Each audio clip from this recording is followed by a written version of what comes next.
Today I'm going to do something that a number of you have requested on multiple occasions, and it's not the exact thing, but let's say it's kind of a pretend version of it, and that's cloud pruning, or Niwaki, N-I-W-A-K-I. I probably just butchered that. My Japanese isn't the best. If you know how to pronounce it, please let me know. And any of you who do any form of cloud pruning or bonsai in your gardens, please comment below. I would love to know that, because I'm really becoming more and more fascinated with bonsai, and I'd like to learn more about it. So definitely please comment below so I can learn from you. I'm standing in the shade as long as possible because it's very hot today, and I'm going to tackle a boxwood that used to be a sphere, and over time it has lost its form. So this is going to be in kind of 4 distinct steps. So the first step is to assess your specimen. So let's talk about that. So I'll come out from underneath the comfort of my shade. So this is the boxwood I'm going to tackle. As I said, it used to be a spherical form. So in terms of assessing the specimen, I'm going to kind of look at this entire area as the specimen. And what I'm going to do first is just examine what all, besides just the boxwood itself, that I might want to prune back. So this is a goji berry, and I really think it doesn't look too great in there, so I'm going to take that out. And I've got some dead wood on this Catoni ester, so I'm going to get that out of the way, because I want this entire area, as I always do, to have more definition and look less cluttered. So that would include removing any weeds, removing any little volunteers of trees, removing the ubiquitous, this stuff. Virginia creeper, that's just everywhere. That was another one of my most frustrating things.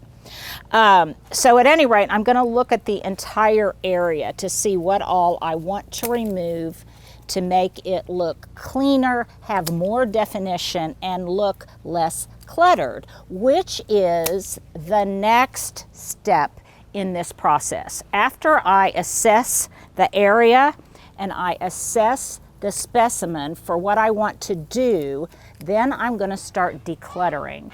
And if you guys know me, you know that this is one of my favorite things to do, is to prune up things so that they just look nicer. There is more airflow, there is more definition, and yes, there is more negative space. So I'm just going to look at this boxwood and decide what I want to do. So if part 1 is to assess the specimen, what I'm going to do is look for the major trunks in this boxwood. And Stuart, can you see that? Can you show them that?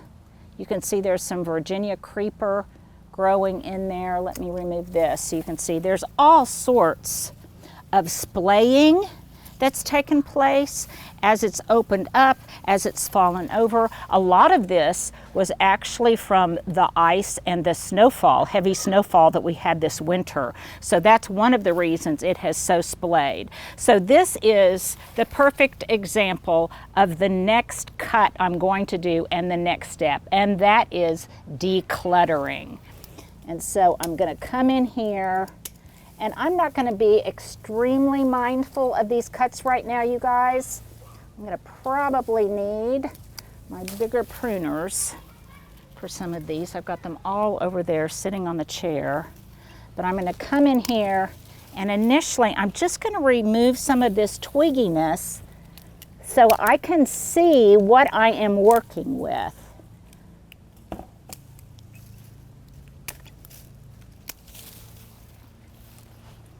And you can see that kind of helped already. So I'm looking at the size and the width and the diameter of the trunks that remain. Let me get this Virginia creeper out of here so you can see. And some of this, obviously, I'm going to do from the back side.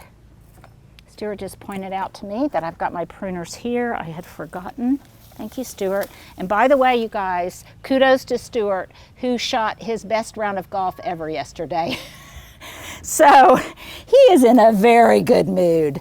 Nothing like a good golf round to put a guy in a good mood. Am I right, Stuart? Sure. Yes. So now I'm going to continue with this decluttering, and I'm going to start with some of the thinner branches. And I'm looking at this and I'm thinking, do I really want any of them that lie down, or do I only want the ones that are growing vertically? And for the most part, I'm thinking I just want the ones growing vertically. So that tells me that some of this stuff I'm going to take off.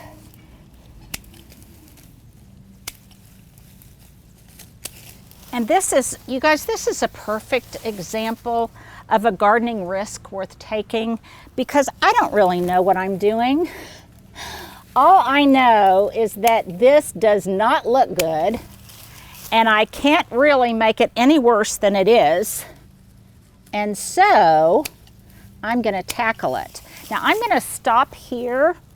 If I can get out of this spot, I'm going to stop here, because if I trim too much more, you're not going to get the effect of the before and after.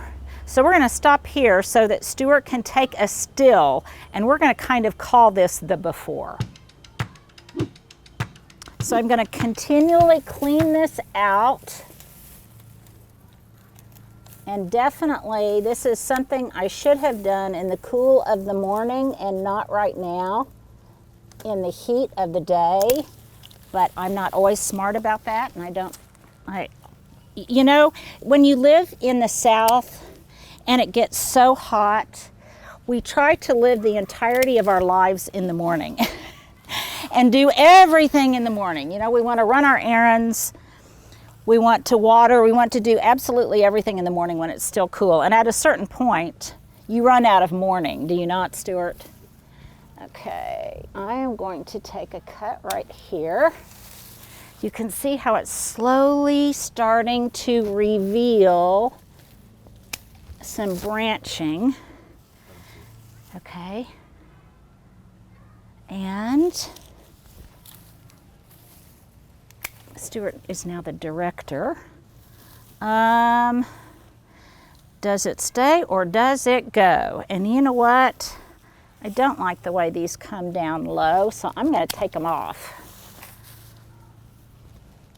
And at this point, it's probably, this is actually what the third stage is, and that is really starting to prune what you identified as that which you wanted to remove when you did your initial assessment. Ooh, that was a very informative cut, wasn't it? Now, whenever possible, I'm going to do like I do when I limb something up, and that's just take it back to the trunk. Look at all this messiness under here, you guys. Again, this is something that would be great to do if you were really mad at your spouse or your kids or your photographer. I've got to get my apron here situated because I'm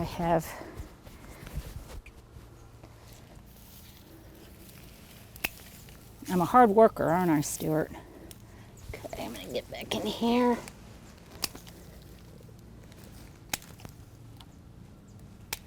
I don't think I've got any plumber's crack showing, do I, Stuart? That would be good. Okay, now here's another example. This is just really wonderful camera work on Stuart's part. See how this branch is bending down and this one is bending down? I'm going to remove both of those. And see how that immediately opened up a bunch of this space and revealed the architecture of those branches in here It's going to be the same, and I can start taking these all the way back to the trunk. Do you have to be kind of a contortionist to do this? Yeah, you kind of do. And if this is something that would hurt your back to work in such a tight location, then by all means don't do it. Know your limitations and let someone else do it for you. I can't decide if I want that to stay or go.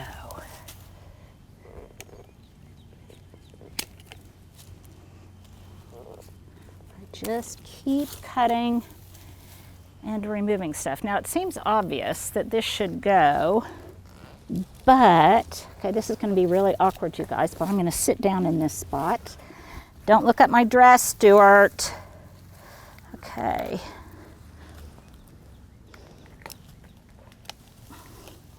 Don't ever let anyone say Linda Vater does not do her own gardening. Isn't that right, Stuart? Okay.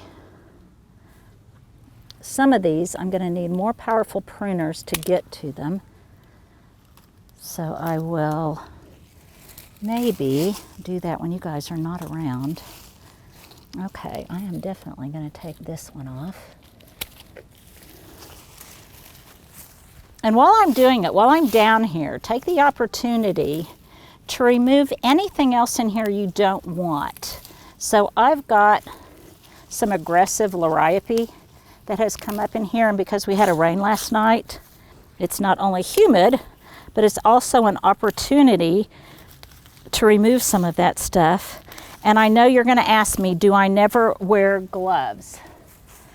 And sometimes I do and sometimes I don't. Today I'm not, partly because I'm getting ready to go get a manicure and a pedicure as a reward for doing this.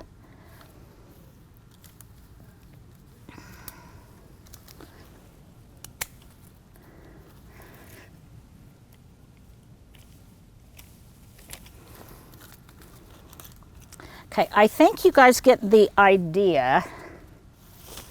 And I'm going to finish doing this. You guys don't have to stay out here in the heat and humidity with me while I do this, but I'm going to finish up. I do think you've got the idea. I'm going to remove the rest of some of this branching down here and some of this other stuff that I don't like and that I want removed. Some of it I may have to get from the other side.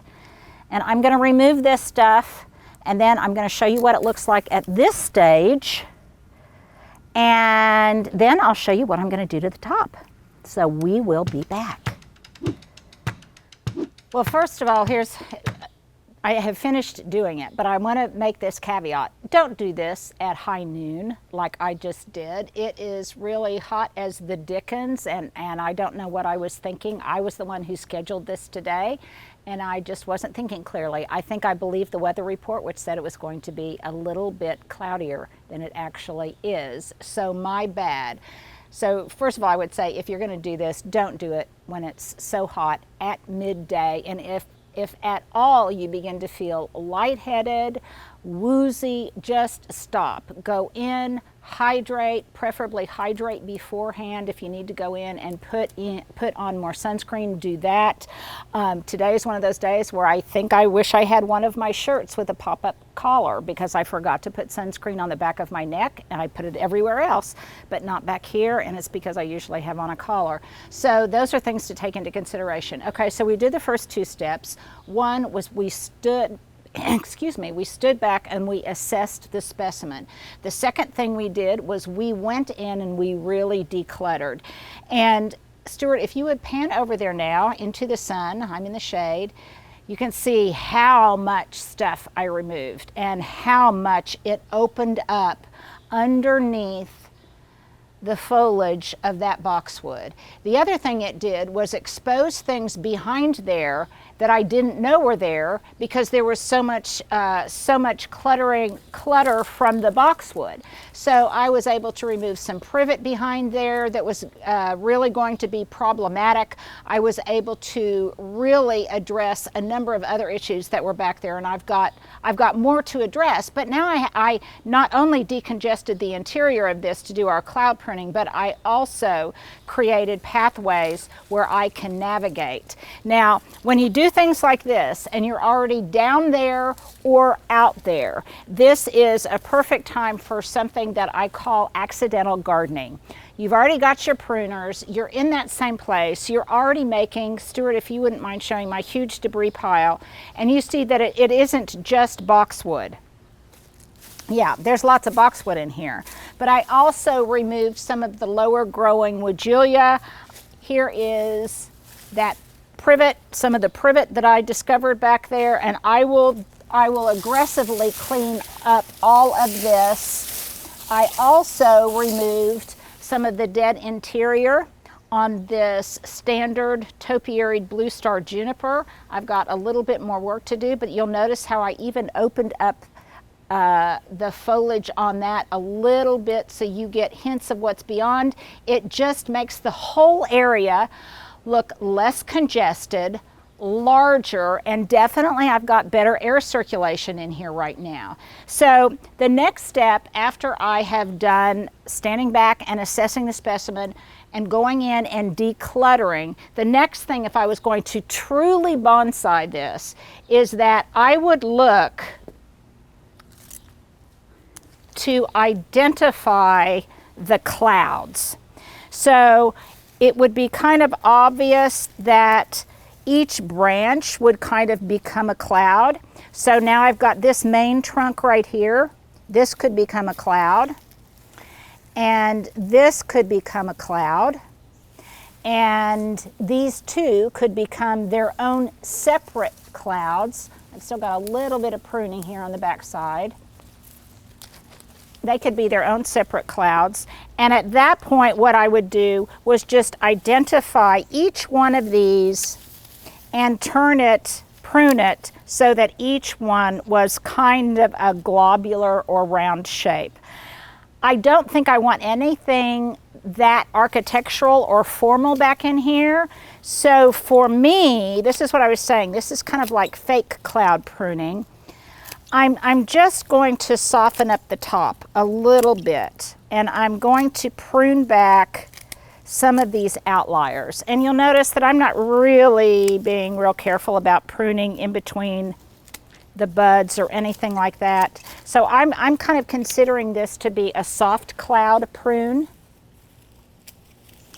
Stuart, if you don't mind, I would like you to show everyone the backside of this blue star juniper, because look, this would also be a candidate. If you wanted to bonsai something or cloud prune something, it's actually not there, Stuart, I'm sorry. If you'll come back all the way around here to where I'm standing.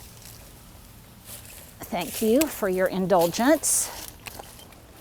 But look how beautifully that opened up this blue star juniper.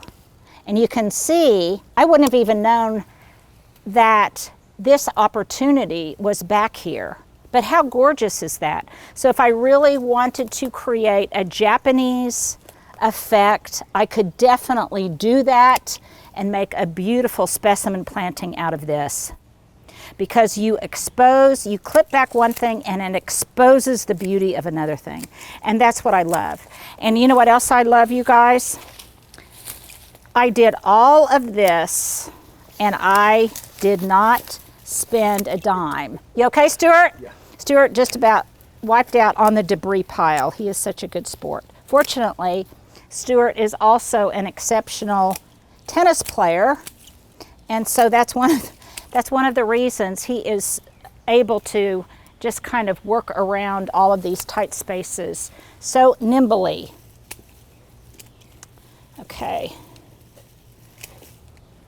Now, some of you, I know, will do this, and you will say, oh, I wish I could show you what I did after you showed me. Is there a way that I could post pictures? I get this question a lot.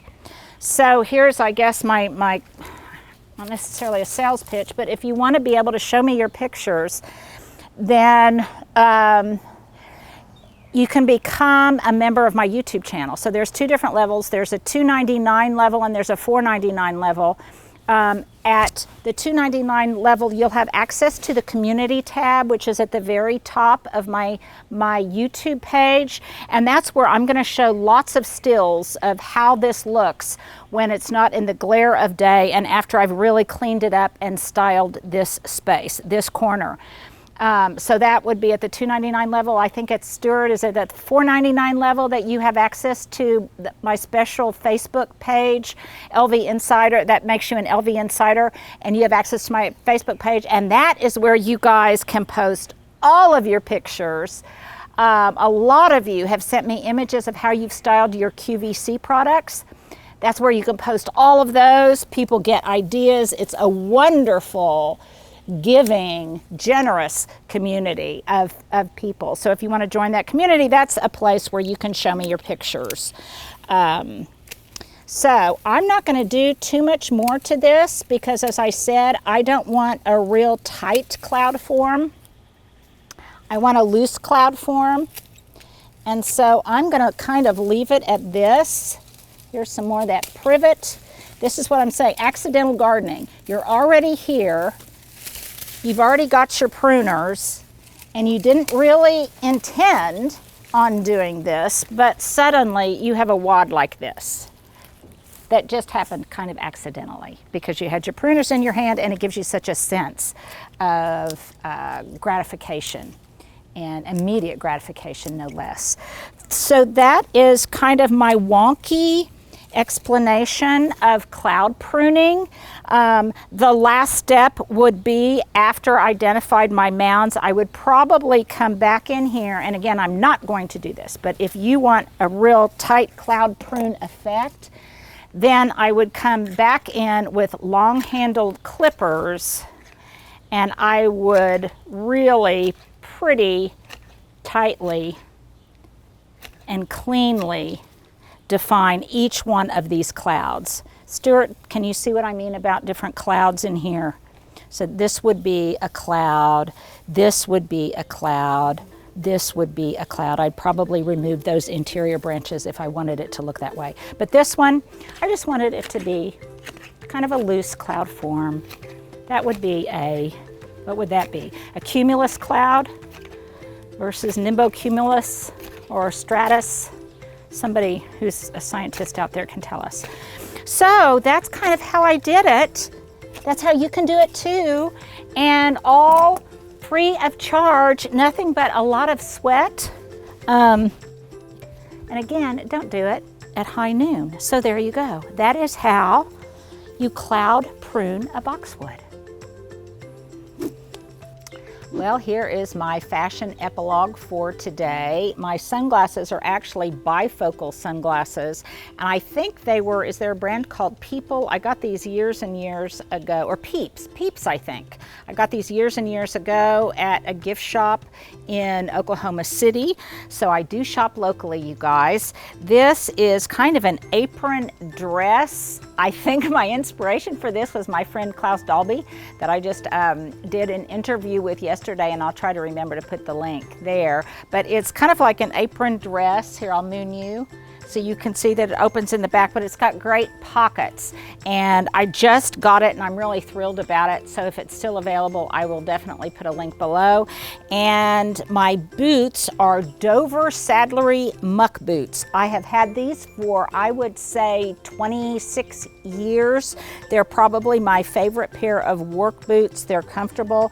I think they're cute. I wear them with everything. They've got that equestrian vibe I kind of like. And then, let's see, I forgot to tell you about my earrings. My earrings are Lucky brand, and I got these at TJ Maxx a long time ago. I love anything turquoise. That is the Southwest gal in me, the Colorado Southwest gal in me. So we actually cheated, and I did this before I started. Stuart's telling me to move out of the sun, I think. So I actually did this little fashion epilogue at the beginning because I'm getting ready to get all hot and sweaty, showing you how to do some pruning on your boxwood. So let's get to it.